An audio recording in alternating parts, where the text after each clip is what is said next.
प्रश्न दिया गया है महात्मा गांधी द्वारा महासागर की उपाधि किसे दी गई। आपसे पूछा गया है महात्मा गांधी जी ने किसे महासागर की उपाधि दी है। आपके पास चार ऑप्शन दिए गए हैं, चार में से आपको सही विकल्प का चयन करना है। यहाँ पर दिया गया है, पहला ऑप्शन दिया गया है बाल गंगाधर तिलक, गोपाल कृष्ण गोखले, फिरोज शाह मेहता या फिर सुभाष चंद्र बोस। यानी महात्मा गांधी जी द्वारा महासागर की उपाधि किसे दी गई, तो आपका सही आंसर हो जाएगा बाल गंगाधर तिलक। इसके बाद ऑप्शन दिया गया है गोपाल कृष्ण गोखले। तो आपको बता दें महात्मा गांधी जी ने गोपाल कृष्ण गोखले को गंगा की उपाधि दी। अगर कभी एग्जाम में प्रश्न बने महात्मा गांधी जी द्वारा गंगा की उपाधि किसे दी गई, तो आपको बताना है गोपाल कृष्ण गोखले। और फिरोज शाह मेहता को महात्मा गांधी जी द्वारा हिमालय की उपाधि दी गई थी। तो अगर कभी एग्जाम में पूछा जाए महात्मा गांधी जी द्वारा हिमालय की उपाधि किसे दी गई, तो आपको बताना है फिरोज शाह मेहता को। इसके बाद दिया गया सुभाष चंद्र बोस। सुभाष चंद्र बोस जिसे जिन्हें नेता की उपाधि दी गई थी, लेकिन नेता की उपाधि किनके द्वारा दी गई थी, हिटलर के द्वारा।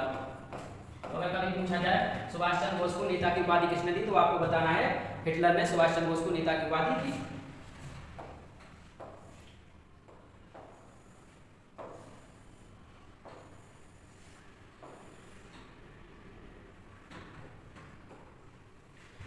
प्रश्न दिया गया है संविधान सभा द्वारा भारतीय संविधान को कब अपनाया गया। आपको बताना है जो संविधान सभा थी उसने संविधान को कब अपनाया। आपके पास चार ऑप्शन दिए गए हैं। पहला ऑप्शन दिया गया है 22 जुलाई 1947। इसके बाद दिया गया है 26 नवंबर 1949, 26 जनवरी 1950 और 24 जनवरी 1950। और आपको बताना है संविधान सभा को कब अपनाया गया। तो इसका सही आंसर हो जाएगा 26 नवंबर 1949 को संविधान सभा ने संविधान को अपनाया था। यहाँ पर दिया गया है 22 जुलाई 1947। तो आपको बता दें जो हमारा राष्ट्रीय ध्वज है जिसको तिरंगा के नाम से जाना जाता है, तो अगर आपसे कभी एग्जाम में पूछा जाए राष्ट्र ध्वज को मान्यता कब प्राप्त हुई, यानी तिरंगा को राष्ट्र ध्वज की मान्यता कब प्राप्त हुई, तो आपको बताना है 22 जुलाई 1947। तिरंगा को राष्ट्र ध्वज की मान्यता, तिरंगा को राष्ट्र ध्वज की मान्यता कब प्राप्त हुई, 22 जुलाई 1947 को। इसके बाद ऑप्शन दिया गया है 26 जनवरी 1950। तो आपको बताएं 26 जनवरी 1950 को संविधान पूर्णतः लागू किया गया, संविधान पूर्णतः लागू। इसके बाद इस ऑप्शन दिया गया है 24 जनवरी 1950। तो 24 जनवरी 1950 को भारत का राष्ट्रगीत प्लस राष्ट्रगान अपनाया गया। तो अगर कभी एग्जाम में क्वेश्चन बने वंदे मातरम को राष्ट्रगीत के रूप में कब अपनाया गया, तो आपको बताना 24 जनवरी 1950। यहाँ पर पूछा जाए जनगण मन को राष्ट्रगान के रूप में कब अपनाया गया, तो आपको बताना है 24 जनवरी 1950। ठीक, इसके बाद बढ़ते हैं अगले प्रश्न पर।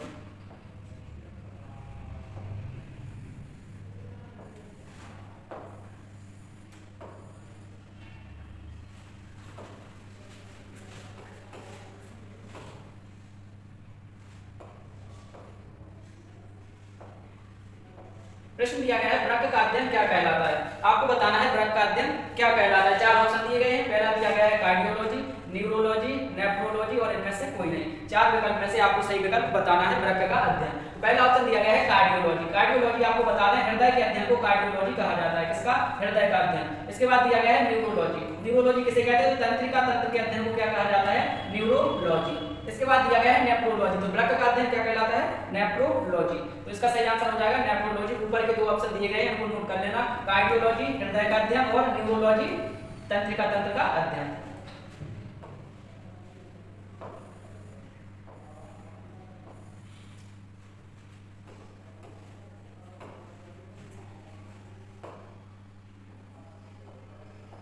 इसके बाद प्रश्न दिया गया है निम्न में से कौन सा घास का मैदान अर्जेंटीना में स्थित है। आपको घास के मैदान के बारे में बताना है। चार ऑप्शन आपके सामने दिए गए हैं, इसमें से आपको चुनना है अर्जेंटीना में कौन सा घास का मैदान स्थित है। पहला ऑप्शन दिया गया है लानोज, इसके बाद दिया गया है पंपास, पुस्ताज और स्टेफी। ये चारों ही घास के मैदान है और आपको बताना है जो कि कहां पे, अर्जेंटीना में स्थित है। तो यहाँ पर दिया गया है लानोज, लानोज जो कि वेनेजुएला में स्थित है। कहां पे स्थित है, वेनेजुएला। इसके बाद दिया गया पंपास, पंपास कहां पर है, अर्जेंटीना में।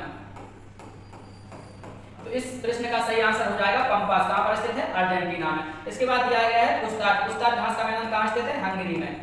हंगरी ये कहां की राजधानी है, बुडापेस्ट की, कहां की, बुडापेस्ट। इसके बाद दिया गया है स्टेटी जो कि यूक्रेन का घास का मैदान है। दोस्तों आपको चारों ही ऑप्शन का एनालिसिस करके बता दिया गया है।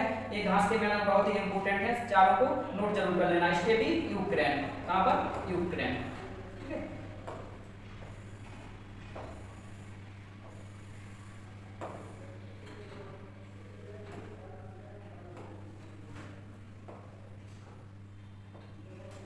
प्रश्न दिया गया है पंडित जवाहरलाल नेहरू ने 1929 में कांग्रेस के किस अधिवेशन की अध्यक्षता की।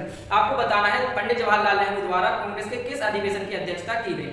तो यहाँ पर सन भी आपको दिया गया है 1929 में। आपके पास चार ऑप्शन दिए गए हैं। पहला दिया गया है त्रिपुरी अधिवेशन, इसके बाद दिया गया है लाहौर अधिवेशन, सूरत अधिवेशन और फिर दिया गया है लखनऊ अधिवेशन। चार ऑप्शन में से सही आपको ऑप्शन का चयन करना है। और पूछा क्या गया है 1929 का लाहौर अधिवेशन।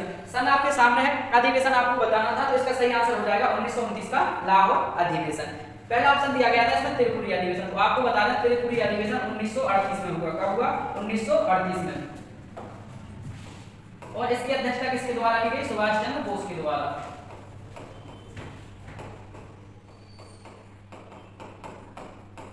सुभाष चंद्र बोस। इसके बाद दिया गया है सूरत अधिवेशन, तो आपको बताना सूरत अधिवेशन 1907 में हुआ और इसकी अध्यक्षता किसने की? रासबिहारी घोष।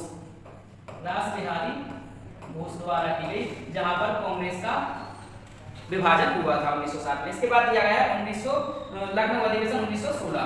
तो अगर कभी आपसे अधिवेशन दिया गया हो और आपसे पूछा जाए सन, तो आपको सन इस तरह बताना है 1916 लखनऊ अधिवेशन और अध्यक्ष अंबिकाचरण मजूमदार।